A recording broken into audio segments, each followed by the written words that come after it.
shalom à tous, bienvenue à notre direct, bienvenue à notre Friday Prayer, le vendredi de prière, un lieu où notre rendez-vous va nous permettre de nous rassembler autour de la parole, va nous permettre de nous rassembler autour des Écritures célestes, avec nos frères et sœurs en Christ, bien-aimés, invitez tout le monde, partagez, invitez les autres. Si vous êtes abonné, partagez. Ça va vous faire du bien, ça va nous faire du bien et puis ça va honorer et surtout mettre le ciel en émoi. Nous sommes ensemble pour à peu près 1 heure, un peu moins maintenant puisque nous avons un peu grappillé des minutes à notre rendez-vous. C'est les aléas du direct, c'est des problèmes techniques que nous pouvons tous rencontrer, mais nous sommes vivants et c'est par la grâce de Dieu, nous sommes en direct. C'est par la grâce de Dieu, nous sommes ensemble, c'est par la grâce de Dieu. Que tous les bien-aimés qui se connectent, vous soyez tous bénis au nom de Jésus-Christ de Nazareth. Que la grâce de Dieu soit sur vous, sur votre vie, sur vos enfants, sur vos foyers, dans votre foyer, et que le Saint-Esprit demeure à jamais avec nous. Nous allons parler de toute vérité n'est pas bonne à dire, c'est le thème de ce soir, toute vérité n'est pas bonne à dire. C'est un petit peu la continuité de ce que l'apôtre Lysia avait prêché la semaine dernière. Et je pense que c'est une leçon, ou en tout cas, c'est un sujet qui nous concerne tous. Donc, comme on l'a dit dans le Facebook de Shekinah Beauvais, c'est une piqûre de rappel que le Saint-Esprit nous donne afin de voir et comment nous comporter. Parce que bien souvent, on a tendance pas à oublier, mais à cloisonner, à sanctifier notre bouche, notre cœur, nos pensées.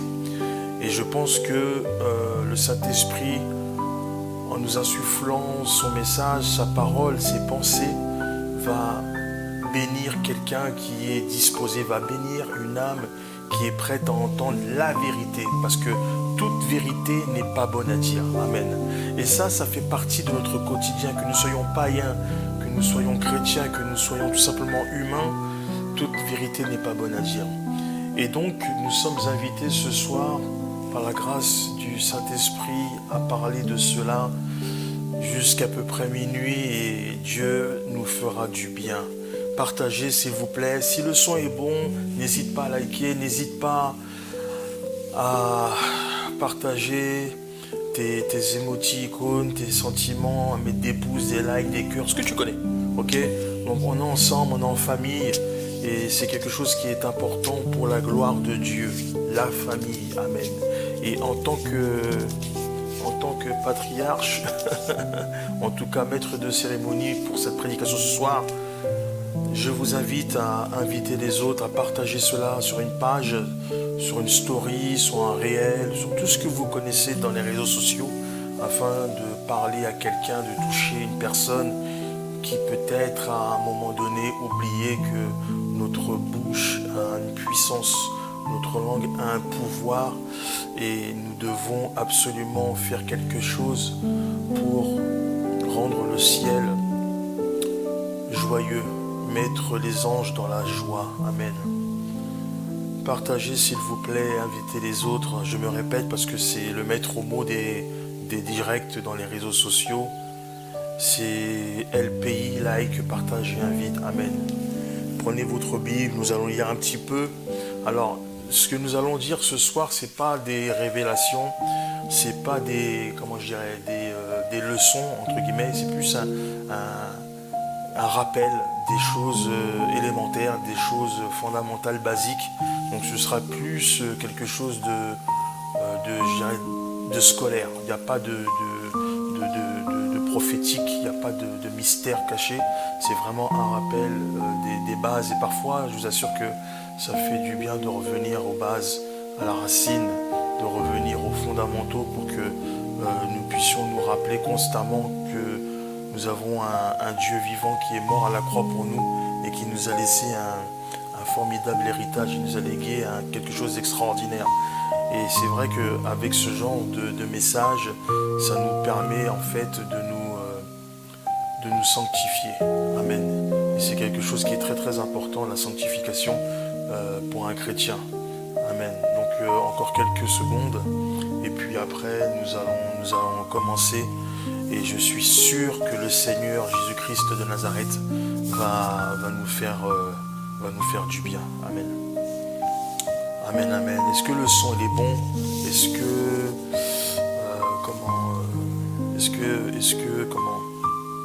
est-ce que l'image est bonne? Est-ce que tout est ok pour vous? Shalom à tous, je vous vois pas, donc j'imagine que les gens ont dû saluer.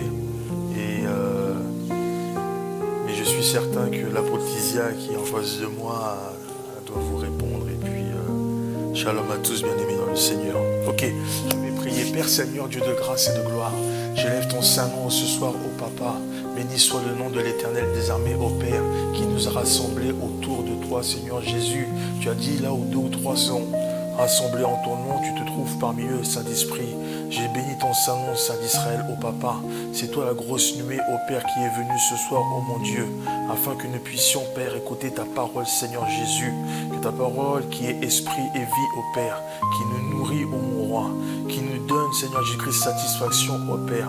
Nous sommes disposés à recevoir quelque chose de ta part, quelque chose qui vient d'en haut, afin que tu sois glorifié, Saint des Saints. Merci, Seigneur, pour toutes les brebis qui sont connectées. Merci pour toutes les personnes qui partageront. Merci, Seigneur Jésus, pour nous avoir insufflé, Papa, ce message pour que ton nom soit proclamé et glorifié. Merci, Seigneur, pour tout ce que tu fais, tout ce que tu as déjà accompli et tout ce que tu feras demain. Que ton nom soit témoigné maintenant et à jamais. Dans le nom puissant de Jésus-Christ de Nazareth, notre seul Seigneur et Sauveur. Amen. Amen, bien-aimés dans le Seigneur. Shalom à tous, shalom à toutes. Comme je disais tout à l'heure, nous sommes dans le thème toute vérité, toute vérité n'est pas bonne à dire. En fait, on aurait même pu continuer ce titre en disant toute vérité n'est pas bonne à entendre aussi. Mais j'ai préféré m'arrêter à toute vérité n'est pas bonne à dire. Comme ça, si nous n'avons pas besoin de le dire, nous n'avons pas aussi besoin de l'entendre. Amen.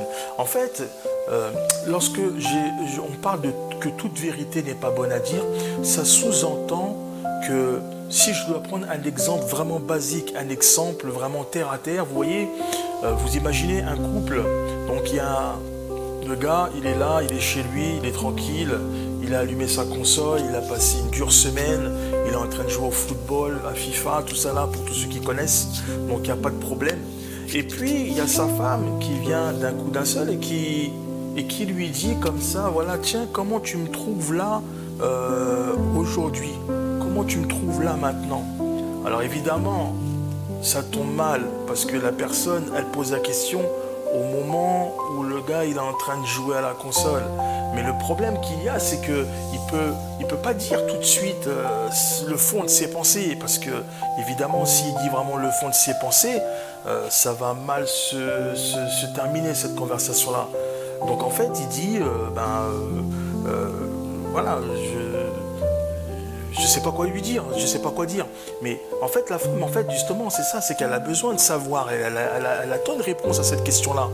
Donc, en fait, en insistant, la personne, déjà, en jouant, elle prend déjà 2 buts. Donc, déjà, le type, il est agacé.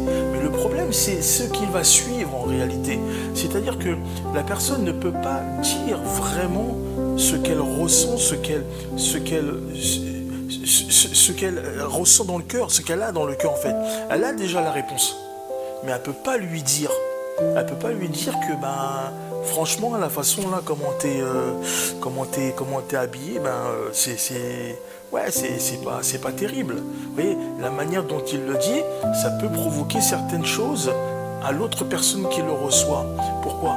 Parce que en réalité, c'est très simple. Si en fait tu lui dis que ce que tu as sur toi c'est bon, juste pour avoir la paix, là t'es foutu. Pourquoi? Parce qu'en fait, elle, ce qu'elle va faire, puisque tu as donné ton aval, elle va toujours s'habiller comme ça. Elle va toujours être comme ça. Donc c'est pour ça que c'est important, en fait, de prendre le temps pour la personne, afin de pouvoir lui répondre dans les meilleures conditions, en fait, dans les meilleures dispositions. En fait, si tu ne lui réponds pas, ce qui risque de se passer, c'est que, peu importe ton silence, elle, en fait, elle a fait cette chose-là pour toi. Et c'est ça, en fin de compte, que la personne, n'arrive pas à comprendre. C'est en fait pas un problème de communication, de dialogue, mais je dirais plutôt que c'est un problème de timing. Et on ne peut pas dire en fait à ce moment-là le fond de nos pensées. Parce que si nous disons le fond de nos pensées, si nous disons la vérité vraie, il risque de se passer quelque chose de vraiment très très bizarre. Surtout si tu vis avec un tigre ou si tu vis avec une tigresse. Et là, si tu as l'intention de dire vraiment la vérité, que franchement là, t'es habillé comme un saucisson, ben, je pense que tu as intérêt de mettre ton jogging et tes baskets et lasser très vite et de prendre la poudre d'escampette très très vite. Parce qu'il y a des vérités qui sont pas bonnes à dire. Alors c'est vrai que c'est pas en fait un manque d'honnêteté, c'est pas un manque de franchise, c'est simplement pour dire que il y a des choses qu'on ne peut pas dire. Amen. Donc en fait ce qui se passe c'est que si on doit se poser la question, est-ce que toute vérité est bonne à dire? Non. C'est comme la question, peut-on rire de tout avec tout le monde? La réponse est non. On ne peut pas non plus rire de tout avec tout le monde. Doit-on dire la vérité à tout le monde? Non. On ne peut pas dire la vérité à tout le monde. Comme la vérité n'est pas bonne à dire. Il y a des choses qu'on ne peut pas dire.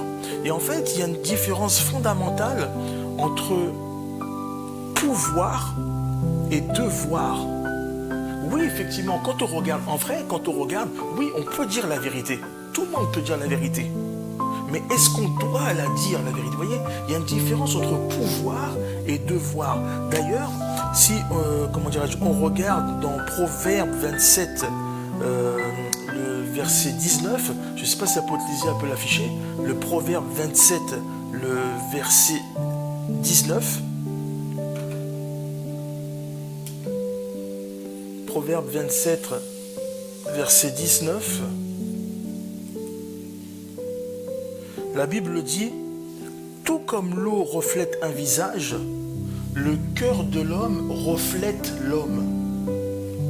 Amen.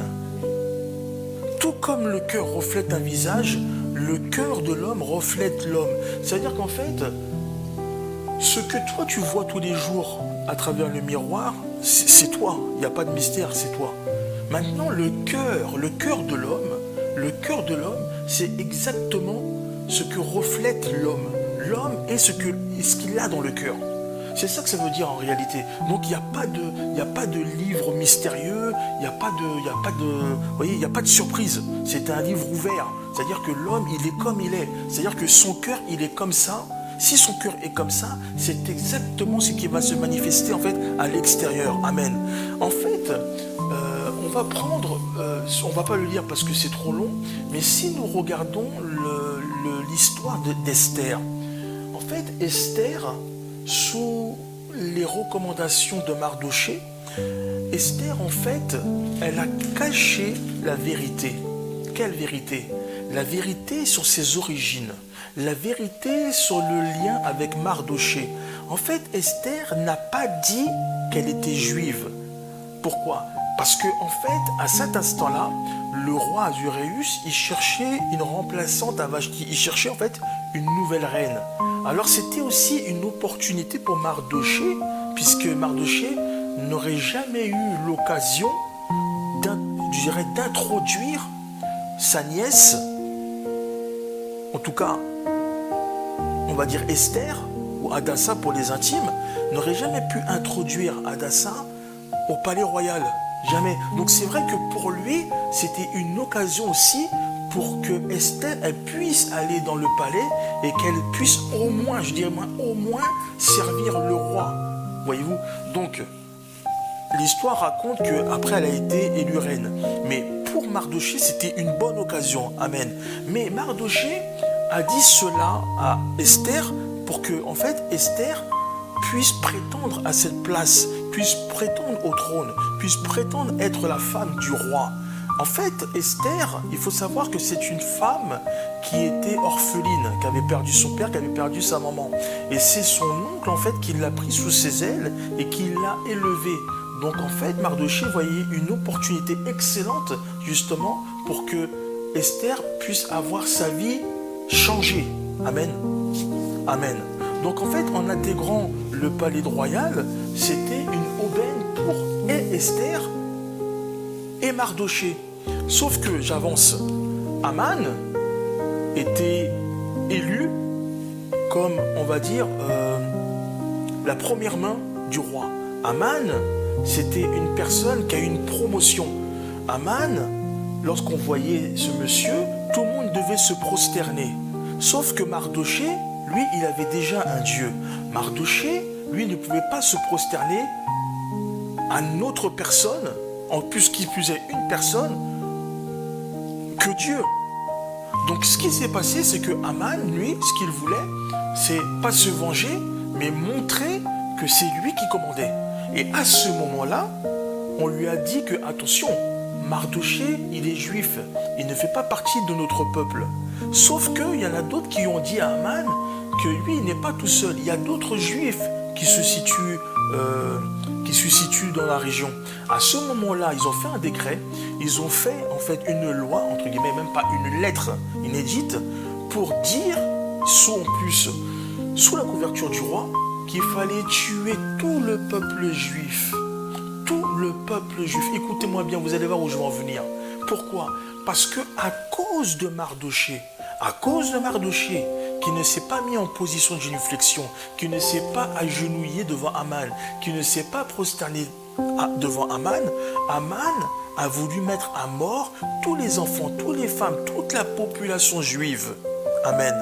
Et lorsque Mardoché a su cela, il a fait voir, en tout cas, il s'est débrouillé pour dire à la nouvelle reine qui est Esther, ce qui est en train de se tramer au niveau du peuple, puisqu'il y a un fossé entre le palais et le peuple.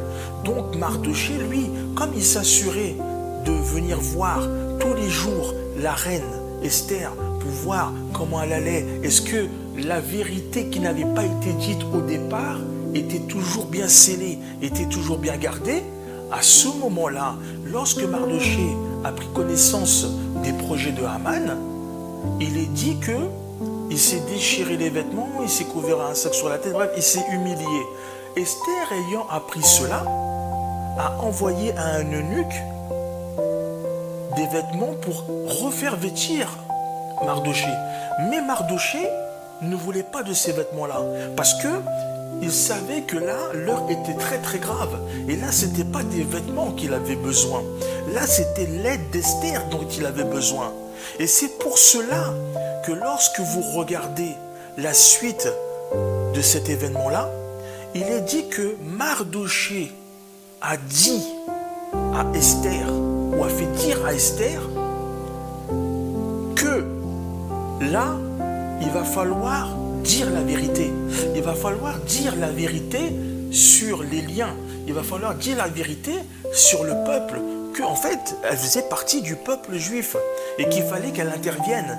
Mais en fait, pour que Esther puisse intervenir, il fallait en réalité l'autorisation du roi. Pour accéder au roi, pour accéder à la cour du roi, il fallait en fait que la demande du roi soit pressante. Mais il est dit dans la Bible que ça faisait 30 jours que le roi n'avait pas fait appeler sa femme. 30 jours. Ce qui fait que ça a rendu la tâche plus compliquée. Et on ne peut pas rentrer dans la cour du roi sans autorisation du roi, sous peine de mourir. Amen. Donc qu'est-ce qui s'est passé? Esther a fait un jeûne de 3 jours. Esther a demandé à Mardoché et à tout le peuple juif de faire un jeûne de 3 jours, le fameux jeûne d'Esther comme on l'appelle.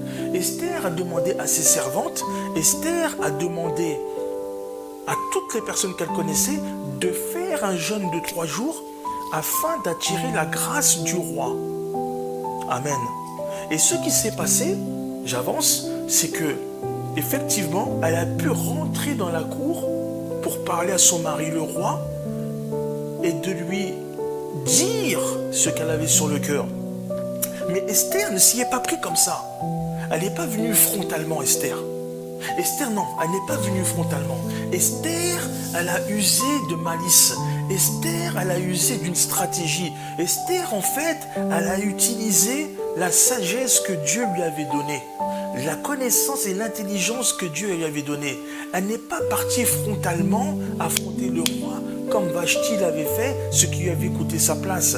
Esther a usé bon de parler au cœur du roi, mais d'une certaine manière. Donc qu'est-ce qu'elle a fait? Elle a organisé une réception, une fête en l'honneur du roi avec sa première main Aman, afin que pendant cette réception-là, elle puisse lui dire d'agir en faveur de son peuple. Amen. Est-ce que je parle à quelqu'un? En fait, la Bible,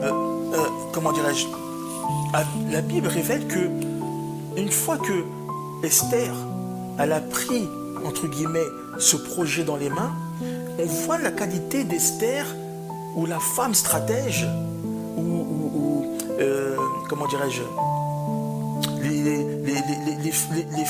les femmes stratèges. Et donc, ce qui s'est passé, c'est que lorsque Mardoché est venu voir Esther, elle a pris le projet entre ses mains. Mais quand vous regardez l'attitude d'Esther vis-à-vis du roi, mais quand vous regardez aussi l'attitude d'Esther vis-à-vis de Mardoché, on voit quelque chose qui s'est passé. Il y a quelque chose qui a changé dans Esther. Il y a quelque chose qui a mûri dans Esther. C'est-à-dire qu'elle pouvait en fait rester indifférente. Esther, oui, elle pouvait rester indifférente malgré son statut social. Esther pouvait rester indifférente malgré qu'elle dort dans de la soie, malgré qu'elle habite dans le palais. Esther pouvait rester, amen, indifférente malgré son élévation, malgré son pouvoir. Esther pouvait rester indifférente malgré son statut. Je l'ai dit tout à l'heure, malgré qu'elle ait des gens sous son commandement. Mais en fait, le secret qui lui a permis d'arriver au trône, qui lui a permis d'avoir la couronne sur sa tête, d'être la femme du roi, cette fameuse secret-là, c'est le même secret qui va lui permettre en fait de libérer le peuple juif. La vérité qui n'a pas été dite au départ, c'est cette vérité-là, à présent, qu'il faudra dire. Amen. Est-ce que vous me suivez? En fait, ce qui se passe, c'est que non seulement Esther, elle pouvait le faire, amen, mais c'est surtout que Esther, elle devait le faire. C'est ça la différence entre pouvoir et devoir. Bien sûr qu'elle pouvait dire la vérité avant, bien sûr, mais elle ne l'a pas dit.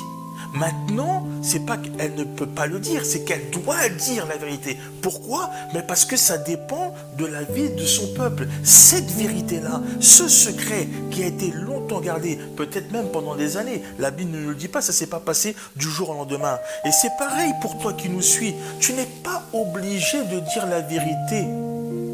Tu n'es pas obligé de dire la vérité, surtout pour abaisser les gens. Tu n'es pas obligé. Écoutez, il y a des gens, par rapport aux différentes caractéristiques qui les habitent, par rapport à leur position dans l'échelle sociale, par rapport à leur statut dans leur travail, ils usent de vanité. Ils parlent d'une manière hautaine. Ces personnes-là, alléluia, c'est des personnes qui sont très très mal élevées. C'est des personnes qui sont irrévérencieuses. Esther aurait pu agir comme ça vis-à-vis de Mardoché, puisque maintenant elle est reine et que la situation de Mardoché n'a rien changé. Mardoché reste toujours Mardoché. Mais Esther, elle a pris du plomb. Esther, elle a pris de l'élan. Elle a pris de la hauteur. Esther, amen, elle a pris de l'envergure. Alléluia. Mais c'est pas pour ça qu'elle a eu un ton ou un air condescendant vis-à-vis de Mardoché. Au contraire, elle a dit qu'elle va même examiner la situation et même si ça doit lui coûter la vie, elle va aller chez le roi, plaider la cause de son peuple, malgré que la vérité n'a pas été dite au départ. Vous voyez, il y a des vérités qu'il ne faut pas dire au départ. Ça ne sert à rien. Et toute vérité n'est pas bonne à dire. Vous voyez? Mais il y a des vérités qui doivent être dites à des moments bien spécifiques, bien en fait établis. Écoutez, ils n'ont peut-être pas le même parcours professionnel. Ils n'ont peut-être pas le même niveau d'études, c'est vrai.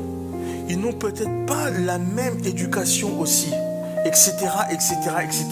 Il y a des personnes, par exemple, qui gèrent des équipes. Il y a des personnes qui gèrent des gens. Il y a des personnes qui sont patrons, qui sont respectés dans leur travail. Et ces mêmes personnes-là, elles parlent mal à leur père, elles parlent mal à leur mère. Et vous voyez ça, ce sont de la politesse. Mais il y a des vérités qui ne sont pas bonnes à dire, bien aimé dans le Seigneur, surtout si ça peut blesser la personne. À aucun moment, Esther, elle a cherché à blesser Mardochée. Elle aurait pu. Maintenant que son statut, elle a changé. Elle aurait pu. Mais elle a gardé sa dignité. Elle a gardé son respect. Malgré que sa vie, elle a changé. Malgré qu'elle a été élevée. Malgré qu'elle a été couronnée. Malgré qu'elle a été intronisée. Elle a gardé son respect vis-à-vis de Mardochée. Cette vérité qui l'a fait rentrer dans le palais, c'est cette même vérité qui doit aider son peuple à présent. Toute vérité n'est pas bonne à dire.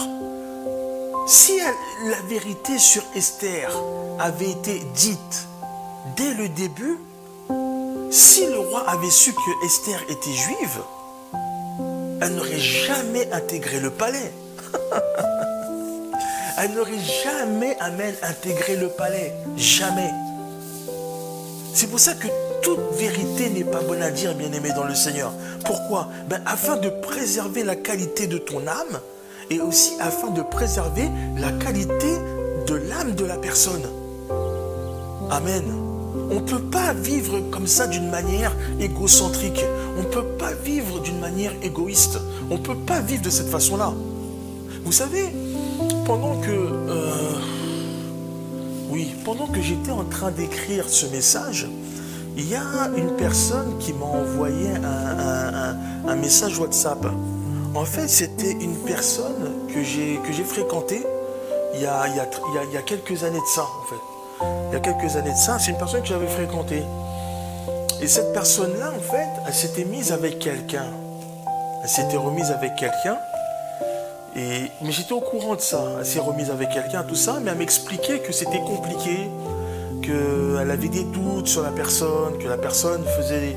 Voilà, elle avait des doutes, donc on va dire que le départ entre eux, c'était pas terrible, elle avait des suspicions, tout ça, etc., etc. Et puis, vous voyez, quand j'ai reçu le message, en fait, donc tout à l'heure, en fait, cet après-midi, ou je sais pas quand là, quand j'écrivais le message, donc elle m'envoie un message en me disant, je vois en fait la bulle, c'est marqué bonjour Patrice, et je vois Madame Intel, je suis plus machin, je m'appelle Madame Intel.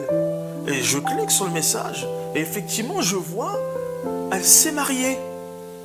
Cette femme-là s'est mariée. À 54 ans, elle s'est mariée. J'étais trop content pour elle. En fait, j'étais trop content pour elle. Pourquoi? Parce qu'en réalité, cette femme, c'est une femme qui, de mémoire, elle n'a jamais été mariée. De mémoire. Elle n'a jamais été mariée. Et en fait, cette femme-là, elle n'espérait plus. Elle n'espérait plus. Elle avait une fille, mais elle n'espérait plus se marier. Et en plus de ça, les relations qu'elle avait, c'était, je ne vais pas dire chaotique, mais ça n'aboutissait à rien. Et ce que je suis en train de vous dire, c'est que Dieu a parlé, Dieu a triomphé, Dieu en fait a fait qu'elle puisse se marier. Et elle m'a envoyé la photo une photo de mariage où on la voit, avec son mari, tout ça. Et il y a quelque chose qui m'a frappé dans ce qu'elle m'a raconté par message. Elle a dit, j'ai pardonné. Amen. Elle a dit, j'ai pardonné. Et en fait, j'ai compris que il y a une vérité qui est bonne à dire à tout le monde. Il y a une vérité qui est là. Elle a dit, j'ai pardonné. Et c'est quand elle a pardonné que tout s'est déclenché. C'est quand elle a pardonné qu'elle est rentrée dans son mariage. Est-ce que tu vois ce que je veux dire? C'est quand elle a pardonné que les choses ont commencé à bouger pour elle. Ça veut dire qu'il y a des vérités qui ne sont pas bonnes à dire. Mais même si on se trompe, même si on a fait du mal, même si on nous a fait du mal, la solution, bien aimé dans le Seigneur, ça demeure et ça reste le pardon. Et le pardon, c'est une vérité. Le pardon, ça ouvre des clés et ça ferme des portes. le pardon, les portes à l'ennemi. Le pardon, c'est une révélation. Lorsqu'on confesse qu'on a tort, lorsqu'on confesse qu'on a fait du mal, lorsqu'on confesse à Dieu que nous sommes pécheurs, lorsqu'on confesse que effectivement Jésus-Christ est Seigneur et Sauveur, que nous l'avons accepté en tant que Seigneur et Sauveur personnel, lorsque nous faisons ce type de repentance, de confession, de révélation, il y a des choses, bien aimées, qui bougent dans notre vie. Et cette femme-là, elle ne s'attendait même pas au mariage. Elle ne s'attendait même pas au mariage. C'est le mariage qui est venu à elle. Amen. Elle n'a pas cherché le mariage. Le mariage est venu d'une manière naturelle à elle. Et je glorifie le Seigneur parce que les Écritures dans cette Bible, elles sont esprit et vie. C'est des paroles vivantes. La parole qui s'est faite chair. Il est dit dans sa parole, il n'est pas fils de l'homme pour mentir, ni un pécheur pour se repentir. Il ne ment pas. Lorsqu'il dit, il est derrière sa parole pour qu'elle s'accomplisse. Et j'étais trop content pour elle. En fait, c'est vrai, hein, j'étais content pour elle. J'étais content pour elle. Du coup, après, bon, on a papoté, machin. Et je dis que Dieu te bénisse. Franchement, que Dieu te bénisse parce que tu mérites. C'est quelqu'un qui a souffert, qui n'y croyait plus. Et elle mérite. Donc le pardon te fera rentrer dans une nouvelle sphère. Amen. Esther, en fait, aurait pu dire à Mardoché qu'il fallait se prosterner devant Aman. Ouais, mais toi aussi, t'en fais qu'à ta tête. Ouais, mais toi, qu'est-ce que tu fais? Regarde, c'est à cause de toi. C'est à cause de toi si mon peuple il va périr. C'est à cause de toi. Qu'est-ce qui t'empêchait de te mettre à genoux devant Aman? Qu'est-ce qui t'empêchait d'agir comme ça? T'en fais qu'à ta tête. T'es têtu, t'es comme ci, t'es comme ça, t'es trop fier, t'es trop ceci, pas assez cela. On pourrait même faire du rap avec ça, etc., etc. Mais dire à Mardoché toutes ces choses-là, est-ce que tu penses vraiment que Mardoché, il n'est pas au courant? Mais bien sûr qu'il est au courant. Bien, Mardoché n'a pas sauté de joie quand il a vu la lettre. Mais bien sûr que Mardoché s'en est voulu. Mais Esther ne l'a pas écrasé davantage. Quand il lui restait que la tête, elle n'a pas enfoncé la tête au fond de l'eau. Non, bien-aimé. Non. Non. Au contraire, elle ne lui a pas dit cette vérité-là. Et d'ailleurs, le fait qu'elle ne lui a pas dit cette vérité-là, est-ce que tu penses réellement que ça a changé quelque chose dans la façon de voir la vie d'Esther? Est-ce que tu penses que le fait qu'elle n'ait pas dit la vérité à Mardoché, est-ce que tu penses que ça a changé l'identité d'Esther? Est-ce que tu penses que ça a changé le cœur d'Esther? Est-ce que tu penses que le fait qu'elle n'ait pas dit la vérité, ça a changé la vie d'Esther? Est-ce que ça a changé quelque chose dans sa façon de penser, dans sa façon de voir les choses, dans son attitude, dans son comportement? Au lieu de cela, au lieu de porter un doigt accusateur, au lieu de jeter l'opprobre, au lieu de faire tout cela, que c'est à cause de lui, que c'est de sa faute, que si tout le monde va périr, qu'est-ce que Esther elle a fait? Esther aussi, elle aurait pu se dire, mais moi aussi, en fait, dans toute cette affaire, je peux mourir moi aussi. Parce que si je dis aujourd'hui au roi la vérité que en fait tu as épousé une juive, moi aussi je peux perdre la vie dans cette histoire-là. Mais au lieu de ça, Esther, au lieu d'enfoncer Mardoché, au lieu de l'enfoncer, qu'est-ce qu'elle a fait? Elle lui a pas dit ces quatre vérités. Ça n'offre aucun intérêt. Ça n'offre aucun intérêt, bien-aimé dans le Seigneur. Elle a jeûné, elle a prié, elle a ouvert son cœur au Seigneur et elle a fermé la bouche devant les hommes. Elle a ouvert son cœur au Seigneur et elle a fermé la bouche devant les hommes. C'est ça qu'elle a fait, Esther. Esther n'a pas cherché à dire la vérité à Mardoché. Bien sûr qu'elle a dû être peinée, bien sûr que ça a dû lui faire du mal, mais elle ne lui a pas dit « c'est à cause de toi tout ça ». Regarde-toi maintenant, regarde comment on en est. C'est à cause de toi si notre couple ne va pas bien. C'est à cause de toi si l'église ne va pas bien. C'est à cause de toi si au travail je suis malheureux. C'est à cause de toi si j'ai pas d'enfant. C'est à cause de toi, c'est à cause de toi, c'est à cause de toi. Est-ce que tu es obligé de dire tout ça? Est-ce que tu peux pas garder, même si c'est ta vérité, et pas la vérité, mais même si c'est ta vérité, est-ce que tu peux pas sanctifier ton cœur, sanctifier ta bouche? Pourquoi? Mais parce que toute vérité n'est pas bonne à dire, mon bien-aimé, ma bien-aimée. Toute vérité n'est pas bonne à dire. En plus, ça ne sert à rien. En plus, en fait, je veux même dire à quelqu'un, personne n'a le droit de te rabaisser au nom de Jésus-Christ de Nazareth. Personne n'a le droit de te rabaisser. Comme toi, tu n'as pas le droit de rabaisser les gens. C'est pas digne d'un enfant de Dieu. Tu peux dire des vérités, mais toute vérité n'est pas bonne à dire. Toute vérité n'est pas bonne à dire. Écoutez, s'abstenir de la vérité, ce n'est pas mentir. Amen. S'abstenir de la vérité, ce n'est pas mentir. S'abstenir de dire la vérité, c'est se préserver ou préserver l'autre. Amen. S'abstenir de dire la vérité, c'est pas mentir. C'est préserver l'autre et se préserver, amen, soi-même. Amen. Est-ce qu'on peut lire Jean, chapitre 66, Jean, chapitre 6, verset 66. Aïe, aïe, aïe. Jean, chapitre 6, amen, verset 66 à 70. C'est juste après Luc. Jean, chapitre 6, verset 66 à 70. C'est bon? Amen. Jean, chapitre 6, verset 66 à 70. Je vais lire la parole de l'Éternel. Dès ce moment, plusieurs de ses disciples se retirèrent et ils n'allaient plus avec lui. Jésus donc dit aux 12, « Et vous, ne voulez-vous pas aussi vous en aller ?» Simon-Pierre lui répondit, « Seigneur, à qui irions-nous? Tu as les paroles de la vie éternelle. Et nous avons cru et nous avons connu que tu es le Christ, le Saint de Dieu. » Jésus leur répondit, « N'est-ce pas moi qui vous ai choisi, vous les 12? Et l'un de vous est un démon. » Amen. L'un de vous, amen, est un démon. Alléluia. Il a dit, l'un de vous est un démon. Alors, Jésus ne pouvait pas dire aux apôtres qu'il y avait un traître parmi eux dès le début. Jésus ne pouvait pas leur dire cette vérité. Impossible qu'il y avait un démon parmi eux. C'est pas possible. Pourquoi?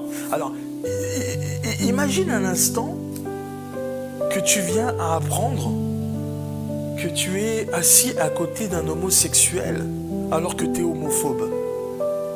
Amen. Imagine un instant, tu vas t'asseoir à côté d'une personne qui a le VIH. Alléluia. Imagine un instant, tu as connaissance qu'à côté de toi, il y a un docteur qui a effectué au moins 300 comment on appelle ça, IVG, comment on appelle ça, avortement. Un docteur qui est là, il vient écouter la parole et il a fait 300 avortements. Imaginez toutes ces choses. Imaginez un violeur d'enfants, toi-même qui a été violé, et tu sais que la personne juste à côté de toi c'est un violeur, alors que toi-même tu as subi ce genre de choses. Comment pensez-vous que les gens vont réagir?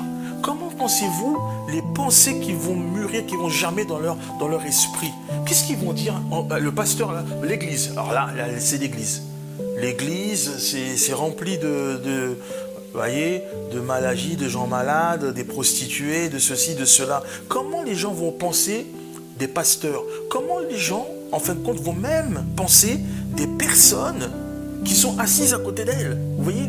Donc imaginez à combien plus forte raison que Jésus-Christ ne pouvait même pas dire aux apôtres dès le départ, bon, vous savez quoi? J'ai un truc à vous dire. Ah ouais, quoi?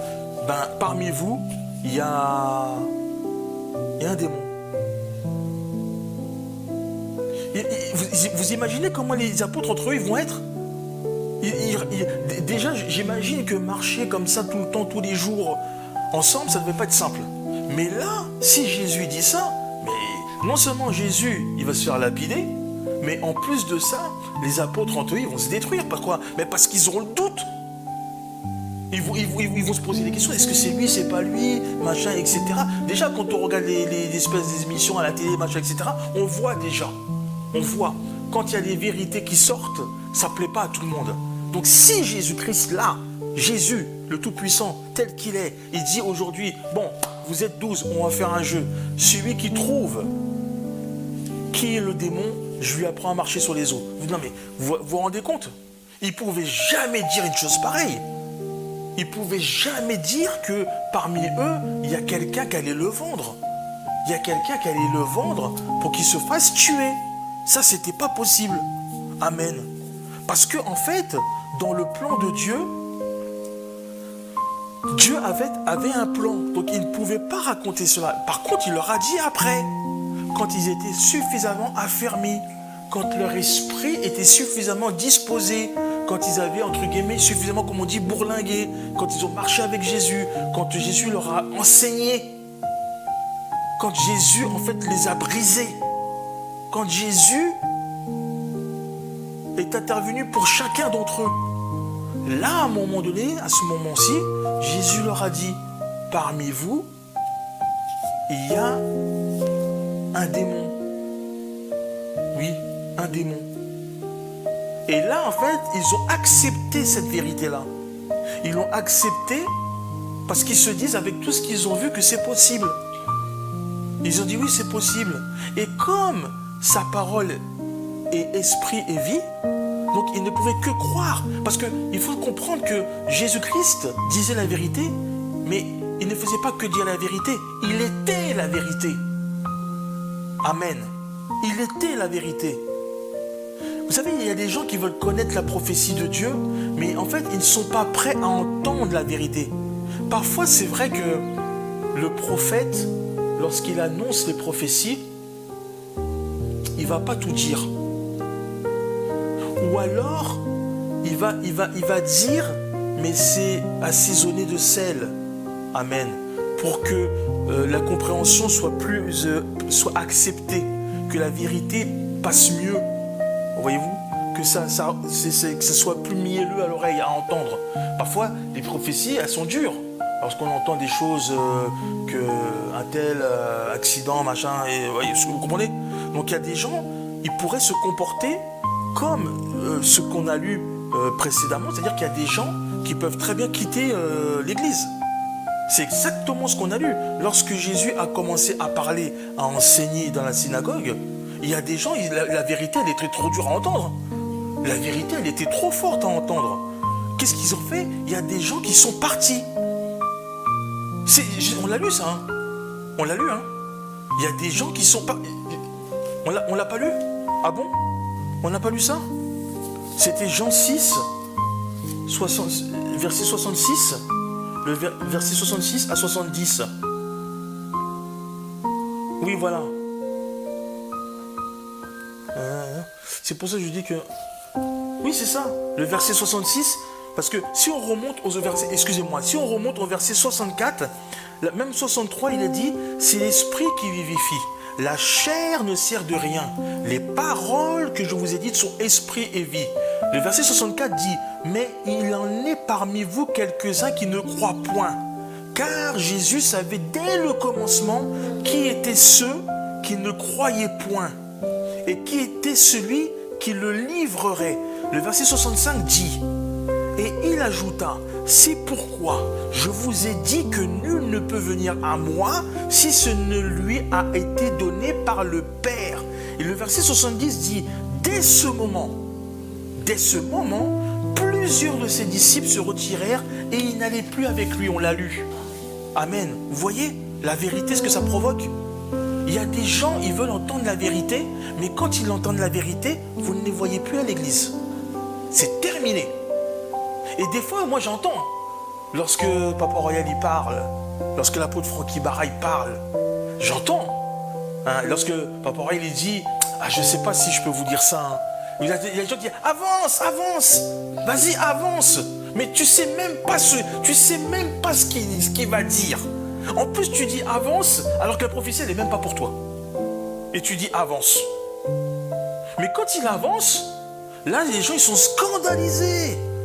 Les gens sont scandalisés. Les gens, ils se posent même la question si ça ne vient pas de lui-même, ou si ça ne vient pas de Belzébuth, ou si ça ne vient pas de je ne sais pas qui. Vous voyez la vérité. Toute vérité n'est pas bonne à dire. Toute vérité. Écoutez, si vous prenez Deutéronome, tu l'as pas, je pense pas. Deutéronome, chapitre 29, le verset 29. Deutéronome, chapitre 29, le verset 29. Deutéronome, chapitre 29, le verset 29. Je lis la parole de l'Éternel. Les choses cachées sont à l'Éternel, notre Dieu. Les choses révélées sont à nous et à nos enfants, à perpétuité, afin que nous mettions en pratique toutes les paroles de cette loi. Donc il y a des gens qui demandent, mais pourquoi en fait Dieu ne m'a pas dit ça? Pourquoi Dieu n'a pas dit ça au prophète? Pourquoi le prophète ne m'a pas dit ça? Pourquoi ceci? Pourquoi cela? Tu poses trop de questions, bien-aimé dans le Seigneur. Si le prophète ne te l'a pas dit, c'est parce que Dieu ne lui a pas dit. Dieu ne lui a pas dit. Pourquoi tu cherches des choses qui sont au-delà de tes pensées? On vient de le lire. Les choses cachées sont à l'Éternel, notre Dieu. Les choses révélées, révélées par qui? Par Dieu, sont à nous. Mais si Dieu ne lui a pas révélé, il ne va pas les inventer. Quoique, il y a des gens qui comme dans la Bible, il y a des gens qui essaient de deviner tout ça. Non, je te parle des prophètes authentiques. Si Dieu ne lui a pas parlé, n'attends rien de l'homme de Dieu.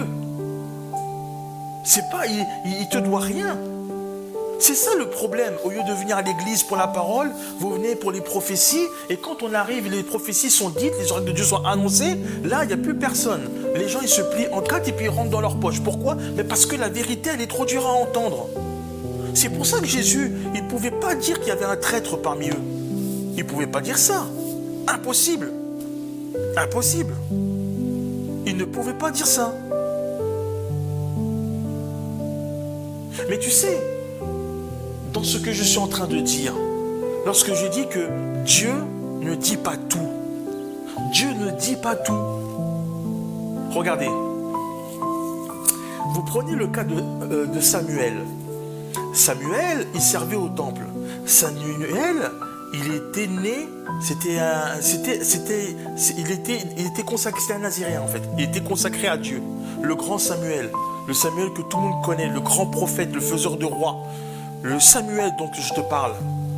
Oui, Samuel, lorsqu'il servait au temple, lorsque Dieu s'est manifesté à Samuel, si vous regardez bien ou si vous lisez bien la Bible, Samuel va dire Dieu va dire quelque chose à Samuel lorsqu'il va l'appeler.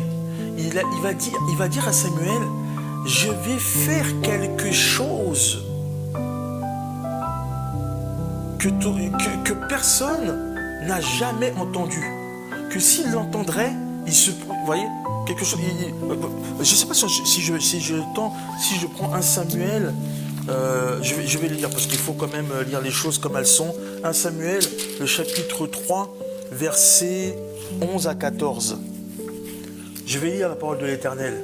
Alors l'Éternel dit à Samuel, voici, je vais faire en Israël une chose qui étourdira les oreilles de quiconque l'entendra. En fait, Dieu, il a dit quelque chose. On va continuer, on va le lire. On va le lire parce que c'est la parole et puis j'aime la parole. En ce jour, verset 12, donc 1 Samuel 3, verset 12. En ce jour, j'accomplirai sur Élie tout ce que j'ai prononcé contre sa maison. Vous voyez? Il a dit tout ce que j'ai prononcé contre sa maison. Mais Samuel ne sait pas. Et il poursuit, je commencerai et j'achèverai. Ça c'est Dieu, l'alpha et l'oméga. Je lui ai déclaré, voyez-vous, là il parle, il dit, je lui ai déclaré à qui? Pas à Samuel, à Élie. Je lui ai déclaré que je veux punir sa maison à perpétuité, à cause du crime dont il a connaissance, et par lequel ses fils se sont rendus méprisables, sans qu'il les ait réprimés. Le verset 14 dit, c'est pourquoi je jure à la maison d'Élie que jamais le crime de la maison d'Élie ne sera expié ni par des sacrifices ni par des offrandes. Amen. Vous voyez? En fait, il n'a pas dit ce qu'il avait déjà dit à Élie. Il a juste dit à Samuel ce qu'il allait faire à Élie. Mais il ne lui a pas dit pourquoi. Ça sous-entend que Dieu ne dit pas tout. Il dit ce qu'il a envie de dire. Et Samuel, lui, il est même dit au verset 15, Samuel resta couché jusqu'au matin. Tu m'étonnes. Lui qui n'a jamais entendu parler de Dieu, il n'a jamais entendu sa voix. La première fois qu'il entend parler de Dieu, c'est pour dire que l'Éternel, il va tuer son père spirituel. Ah, c'est normal qu'il reste couché. Moi, je serais resté couché jusqu'à pas pendant au moins 7 jours. Il reste couché, j'aurais eu mal au ventre, j'aurais eu la diarrhée. J'entends la voix de l'Éternel me dire, je vais tuer ton père spirituel. Oh, imaginez la tête de Samuel. Parce que lui, il ne sait pas pourquoi. L'Éternel ne lui a pas dit, il lui a juste dit, je vais tuer ton père. Allez, au revoir, terminé. Fin du film. Vous voyez, Dieu, en fait, il dit ce qu'il veut, quand il veut. Amen. Est-ce que l'apôtre Lysia, elle peut afficher le proverbe 10-10? C'est un proverbe qui est... c'était parole de vie. D'accord? Donc vous ne l'avez peut-être pas, vous n'avez peut-être pas cette Bible-là. C'est parole de vie. Le proverbe 10-10 nous dit « Celui qui cache la vérité aux autres les fait souffrir. Mais celui qui les corrige ouvertement leur apporte la paix. » Amen. Leur apporte la paix.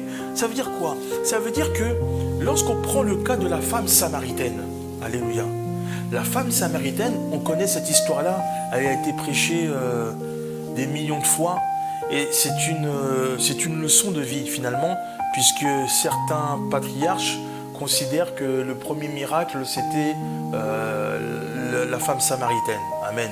La femme samaritaine, en fait, elle n'a pas été insultée de traîner, elle n'a pas été insultée de tous les noms, comme on peut traiter des personnes aujourd'hui qui ont le même acabit, amen, que la femme samaritaine, malgré sa vie plus que douteuse. Mais au contraire, Jésus, en fait, ne l'a pas condamnée. Jésus, en fait, qu'est-ce qu'il a fait? Il avait, en fait, toutes les informations nécessaires pour qu'il puisse enfoncer cette femme-là par rapport à la vie qu'elle avait. Jésus-Christ détenait la vérité sur cette femme-là, puisqu'il est Dieu, il sait tout, il connaît tout, amen. Mais qu'est-ce qu'il a fait? Jésus-Christ, au contraire, il a parlé, en fait, avec bienveillance. Il n'a pas parlé avec véhémence, comme certaines personnes le font. C'est-à-dire que... Mais Jésus, il a parlé avec amour. Il a parlé avec cette femme-là avec compassion, voyez-vous? Et en fait, c'est ça qu'il nous faut, nous. C'est ça qui nous manque. C'est ça qui nous manque dans notre carquois. C'est-à-dire que... Et encore, nous, on l'a en réalité. Mais on ne choisit pas la bonne flèche. En fait, nous, on prend les flèches qui font mal. On prend les flèches qui piquent. On prend les flèches qui brûlent. On prend les flèches qui sont empoisonnées. On prend les flèches qui font mal. Mais dans notre carquois, bien-aimé dans le Seigneur, nous avons d'autres flèches qui peuvent adoucir cela. Il y a des flèches qui peuvent anesthésier des conversations qui deviennent agressives, qui deviennent stériles, qui deviennent méchantes. Il y a des flèches dans notre carquois que nous n'utilisons pas. Des flèches qu'on appelle amour, qu'on appelle compassion, qu'on appelle patience. Des flèches qu'on appelle bienveillance, qu'on appelle respect. Toutes ces flèches-là sont dans notre carquois. Dieu nous l'a donné, Dieu nous l'a équipé, mais nous ne l'utilisons pas. Nous prenons la première flèche qui vient se regarder et après on la balance et tant pis pour la personne qui la reçoit. Lorsque tu dis la vérité, ma soeur et mon frère dans le Seigneur, lorsque tu dis la vérité,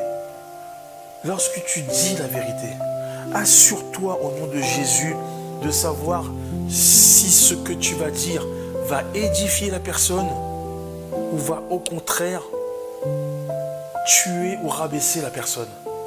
Amen. Jésus-Christ ne se contentait pas de dire la vérité.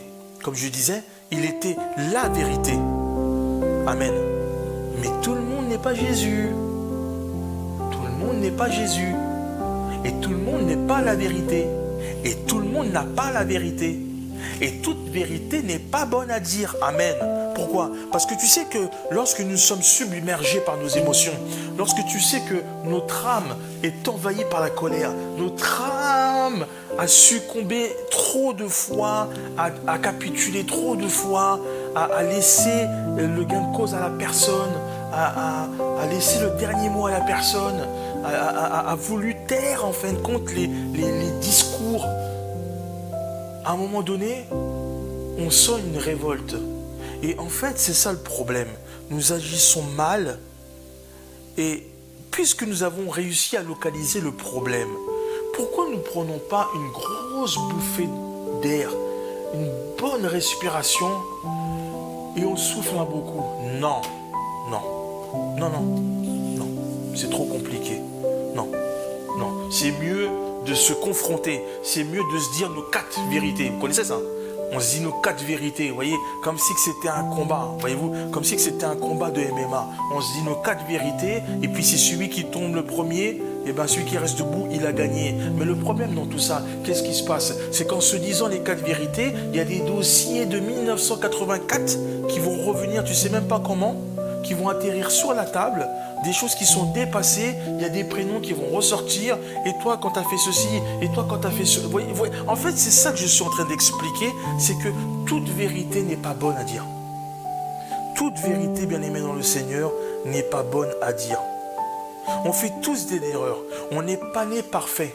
Quand je parle de on n'est pas né parfait, c'est que c'est du verbe naître, hein. On n'est pas parfait, en fait. C'est vrai. Mais ça, il faut encore l'admettre et le concevoir. On fait tous des bêtises. On fait pas tout toujours bien. Et ça, il faut l'admettre. Que ce soit moi, que ce soit ma femme, que ce soit mes enfants, que ce soit mon père, que ce soit ma mère, que ce soit toutes les personnes, nous ne sommes pas parfaits. Il n'y avait qu'un seul être lorsqu'il est venu sur terre qui était parfait. C'est Jésus-Christ de Nazareth. Mais nous ne sommes pas parfaits. Donc il faut faire preuve de prudence. C'est pour ça qu'il est dit dans sa parole, soyez prudents, soyez simples comme la colombe et prudents comme le serpent. Soyez prudents dans vos... Vous savez, lorsque Dieu, il nous disait lorsque Dieu il venait chercher les apôtres et qu'il a demandé d'abandonner ce qu'ils faisaient, en fait, lorsque Dieu te demande d'abandonner quelque chose, c'est pas forcément ton activité, il n'y a pas que ça. En fait, il te demande d'abandonner tout ce que tu sais déjà, tout ce que tu as appris dans ce monde. C'est pourquoi quand tu es né, la façon comment on t'a parlé, la façon comment tu parles avec tes copains, tes copines à l'extérieur, en dehors, dans ton travail, voyez-vous, tous ces trucs-là. Lorsqu'il te demande d'abandonner tout ce que tu as, c'est ça aussi. C'est pas que des biens, c'est pas que des voitures, des maisons. Non. Abandonner tout ce que tu as, c'est tout ce que tu as dans le cœur et tout ce que tu as dans la bouche. Toutes les choses que tu sortes. Les choses nauséabondes, l'amertume, la colère, cette colère qui te fait tant défaut, cette colère, on ne peut pas dire que ce petit colérique que j'aime bien, non, on ne peut pas aimer ça, non, parce que la personne qui est en colère, elle souffre elle aussi, donc on ne peut pas aimer une personne qui souffre, c'est pas possible, parce que moi je vais te dire quelque chose, la bienveillance, elle n'est pas que dans les actes, amen, mais elle est aussi dans les mots. La bienveillance n'est pas que dans les actes, mais elle est aussi dans les mots. Est-ce que je parle à quelqu'un? Est-ce que je parle à quelqu'un? En fait, je pense que je vais même te le dire autrement. C'est pas nos diplômes, amen, qui assurent un langage châtié. Notre niveau intellectuel, nos diplômes, nos compétences, quoi d'autre? Nos skills, tous ces trucs-là, c'est pas ça qui va faire que on a le droit de marcher ou pas sur quelqu'un. Toute vérité n'est pas bonne à dire. Toute vérité n'est pas bonne à dire. En fait, c'est à cause... En fait, c'est nous. Nous avons pris les vicissitudes de ce monde. Nous avons pris toutes les mauvaises choses de ce monde.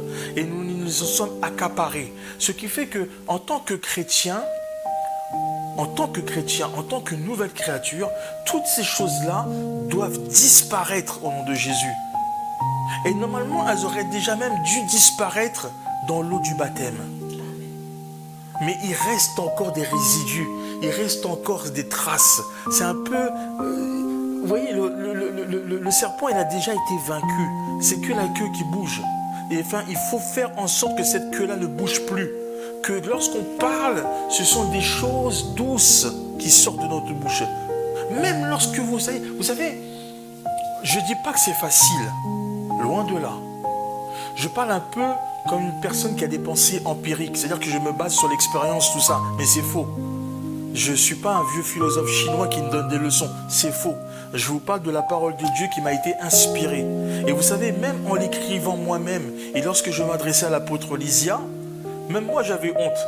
Parce que j'écrivais des trucs et je disais autre chose. Vous voyez ce que je veux dire? Donc même lorsque un prédicateur écrit quelque chose, c'est un enseignement aussi pour lui-même. En premier. Parce que même s'il annonce les choses de Dieu, les prédications aussi s'appliquent pour la personne qui les dit. Amen. Toute vérité n'est pas bonne à dire, contrairement à ce que nous pensons. Alléluia. Amen. Toute vérité n'est pas bonne à dire. Alléluia. Ah, ok. Ok. Je vais finir par là parce qu'il y a encore beaucoup de choses à raconter. Il y a même des vérités qui ne doivent jamais sortir de la bouche, car cela renferme des alliances. Il y a des vérités qui doivent jamais sortir parce que ça renferme des secrets, ça renferme des histoires et ça renferme même des prophéties. Il y a des vérités qui ne doivent jamais sortir. Alléluia. On peut voir ça pour terminer et après je vais m'arrêter par là parce qu'il y a beaucoup de choses à dire et j'ai pas fini, mais à cause du temps je vais m'arrêter par là. Nous pouvons voir pour terminer Jean 16 versets 12 à 13. Jean 16 versets 12 à 13. Jean 16 versets 12 à 13. J'ai la parole de l'Éternel. J'ai encore beaucoup de choses à vous dire, mais vous ne pouvez pas les porter maintenant. Quand le Consolateur sera venu, l'Esprit de vérité, il vous conduira dans toute la vérité. Car il ne parlera pas de lui-même, mais il dira tout ce qu'il aura entendu et il vous annoncera les choses à venir. Amen. Vous voyez, nous voyons encore avec Jésus qu'il y a un temps pour chaque chose. Il y a un temps pour parler et il y a un temps pour se taire. Et nous avons du mal en fait à coïncider les temps. Nous sommes à contre-temps en fait. Par quoi? Parce que nous laissons notre chair dominer, nous laissons notre âme dominer, nous laissons nos émotions dominer. Et en fait, n'oublions pas que nous sommes des esprits et que nous avançons par la foi et non par la vue. Et lorsque le Seigneur dit d'une manière prophétique qu'il a encore beaucoup de choses à dire, mais qu'il ne peut pas le dire parce qu'ils ne seraient pas capables, ils n'auront pas la capacité d'entendre ce qu'il a à dire, ils n'auront pas la capacité de supporter ce qu'il a à dire, c'est exactement la même chose pour nous aussi. Le respect passe par la bienveillance, que ce soit dans notre travail, que ce soit avec nos voisins, dans notre vie quotidienne, avec nos enfants, avec nos parents, avec notre mari, avec notre femme. Nous devons être bienveillants les uns envers les autres. Mais je vous parle dans la mesure où déjà nous avons acquis une certaine forme de maturité spirituelle. C'est pas normal que nous puissions nous vider nos sacs comme ça et en plus sans se soucier du mal terrible que ça peut faire à l'autre. Le mal peut détruire déjà, mais la vérité peut faire encore plus de mal que le mal. Pourquoi? Mais parce que en fait, toute vérité n'est pas bonne à dire. Alors bien-aimé dans le Seigneur, je vais t'inviter à prier avec moi. Je vais t'inviter à prier avec moi. On aurait pu parler aussi, est-ce qu'on peut mentir plutôt que de cacher la vérité, comme l'a fait Abraham avec Saraï, vous voyez? Et on pouvait parler de plein d'autres choses. Mais à cause du temps, on va prier ensemble et on va dire au Seigneur que nous allons faire tout ce qu'il est possible de faire par la foi, par la grâce de Dieu, pour que nous puissions comprendre que notre bouche est sacrée, que notre bouche est sanctifiée, que nous ne sommes pas encore dans ce monde, que nous sommes dans ce monde, mais que nous ne sommes pas de ce monde. À combien plus forte raison que si nous ne sommes pas de ce monde, nous venons de quelque part. Et que dans ce quelque part, il y a des choses que nous ne pouvons pas dire. Il y a des choses que nous ne pouvons plus dire. Pourquoi? Parce que Dieu est mort à la croix. Et Dieu nous a légué un formidable héritage. Lui-même, il a dit dans sa parole que insulter son frère ou sa sœur est un péché. Que le traite d'idiot ou consort, c'est un péché. Au même acabit que un cœur joyeux rend le visage serein. Proverbe 15-13. Mais quand le cœur est triste, l'esprit est abattu. C'est pour cela que nous sommes le garde-fou du cœur de nos frères, du cœur de nos sœurs. Nous sommes le garde-fou du bien-être de nos sœurs et de nos frères. C'est nous qui devons veiller à ce que nos frères et nos sœurs aillent bien. Nous ne devons pas être, nous, accusés d'avoir fait pleurer, d'avoir fait du mal, d'avoir rabaisser quelqu'un sciemment. Parce que la Bible nous dit que celui qui sait ce qui est bien et qui ne le fait pas commet un péché. Au même titre que celui qui sait ce qui est mal et qui le fait commet un péché. Amen. Donc tu vas prier avec moi, bien-aimé dans le Seigneur, pour que Dieu puisse te rendre encore plus sage, même si tu l'es déjà. Mais regardez, Salomon, il avait déjà cette vertu. Salomon avait déjà hérité de quelque chose. Mais qu'est-ce qu'il a demandé? Il a demandé encore plus de sagesse. C'est pas mauvais. Même si tu as déjà de l'argent, tu peux très bien demander encore plus d'argent à Dieu. Au même titre que si tu as déjà de la sagesse, tu peux demander encore plus de sagesse à Dieu. Demande à Dieu qu'il te donne la capacité de respecter ton frère, ta sœur, de respecter ton vis-à-vis, de t'apprendre à parler, de t'apprendre à aiguiser tes mots, à assaisonner tes mots de sel, afin que tu ne puisses pas être un sujet de chute pour ton frère ou pour ta sœur. Demande à Dieu de ne pas accepter toute forme d'opposition, toute forme d'agressivité verbale, toute forme d'insulte. Demande à Dieu de t'armer de patience vis-à-vis des gens qui n'ont pas cette possibilité de se remettre en question. Demande à Dieu de changer leur cœur, que leur esprit soit aiguisé, qu'ils apprennent encore de toi, qu'ils apprennent de la Bible, qu'ils apprennent des Écritures célestes, qu'à travers les Écritures, ils peuvent changer. Vous savez, moi j'étais quelqu'un et aujourd'hui je suis une autre personne. Je sais ce que j'ai fait et je sais ce que je ne fais plus. C'est ça aussi, comme disait Apôtre Lisa, être chrétien. C'est le signe du changement. Le signe du changement, c'est pas seulement parler en langue. Le signe du changement, c'est l'attitude, c'est ta façon de penser, ta façon, c'est ton cœur. Est-ce qu'on peut prier ensemble? Père, Seigneur, Dieu de grâce et de gloire, merci déjà pour ces moments, Papa. Merci pour ta miséricorde, ô Père. Merci pour ta bienveillance, ô mon Dieu. Seigneur, je prie pour tout le monde. Je prie pour moi-même. Je prie pour tous tes bien-aimés, ô Papa. Que nous puissions, ô Seigneur Jésus, marcher dans tes préceptes. Que nous puissions, ô Dieu de grâce, suivre tes conseils, suivre ta parole, suivre, ô Dieu de grâce et de gloire, ce que tu nous as mis, ô mon Dieu, mon roi, comme héritage. Tu nous as légué ta vie, ô Papa, afin que nous puissions être, ô Dieu de grâce et de gloire, des nouvelles créatures, que nous puissions vivre à travers toi, que nous puissions voir, ô mon Dieu Seigneur Jésus-Christ de Nazareth, le changement opéré, ô mon roi. Seigneur, nous avons fait le choix de t'accepter en tant que Seigneur et Sauveur, pour que nos vies puissent être changées et que nous puissions rentrer dans le royaume avec des meilleures dispositions que celles que nous avons aujourd'hui.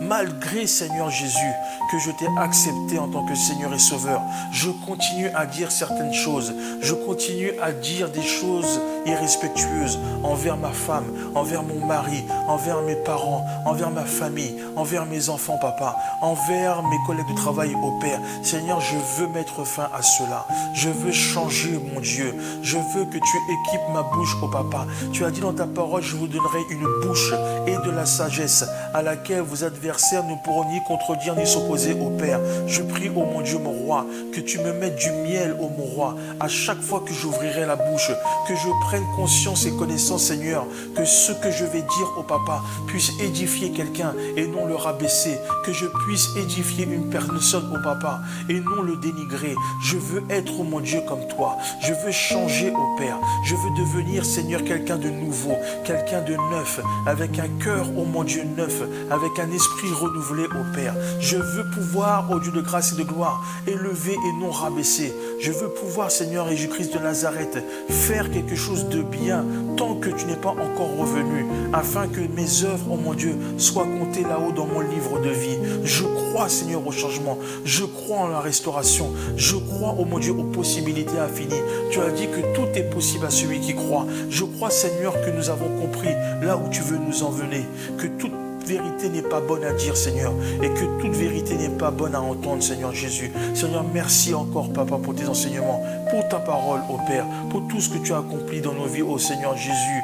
Tu es le roi des rois, le Seigneur des seigneurs, la vigne véritable, ô Père. Que ton nom soit glorifié, maintenant et pour l'éternité, dans le nom puissant de Jésus-Christ de Nazareth, notre seul Seigneur et Sauveur. Amen. Amen, bien-aimés dans le Seigneur, que la grâce de Dieu soit sur vous au nom de Jésus. Pardonnez-moi pour le débordement, j'ai pas vu, mais je suis certain que ce message nous a fait du bien, que la grâce de Dieu repose sur vous et que votre foyer demeure béni. Bon courage pour ceux qui travaillent demain matin et bon week-end pour ceux qui sont au week-end. Jésus vous aime, nous vous aimons très fort, que la grâce de Dieu soit sur vous, au nom de Jésus-Christ. Shalom.